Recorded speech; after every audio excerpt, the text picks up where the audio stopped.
అమరావతిపై YCP కమిటీలు వేయడం హాస్యాస్పదంగా ఉందని మంత్రి నారాయణ అన్నారు. రాజధాని పనులు ఎలా జరుగుతున్నాయో క్షేత్రస్థాయికి వచ్చి చూస్తే తెలుస్తుందన్నారు. రైతుల భూములు వెనక్కి తిరిగి ఎలా ఇచ్చేస్తారని నిలదీశారు. భవనాలు, రోడ్లు, పైప్లైన్ల నిర్మాణం పూర్తయ్యాక భూములు ఇవ్వడం సాధ్యమేనా అని ప్రశ్నించారు. మాజీ సీఎంగా చేసిన వ్యక్తి అవగాహన లేకుండా ఎలా మాట్లాడతారని మంత్రి నారాయణ మండిపడ్డారు. రాజధానిలో మంత్రి నారాయణ పర్యటించారు. కొండవీటి వాగు అభివృద్ధి పనులను, నీరుకొండలో రిజర్వాయర్ పనులు పరిశీలించారు.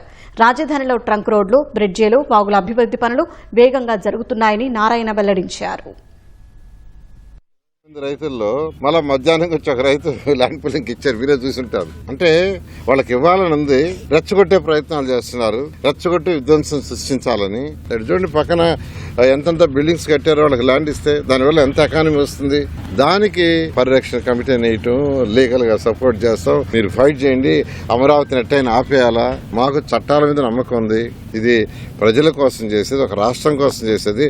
ఒక రాష్ట్రంలో ఉన్న 28 జిల్లాల యొక్క ఆర్థిక స్థితిని పెంచేదానికి కట్టే రాజధానిది.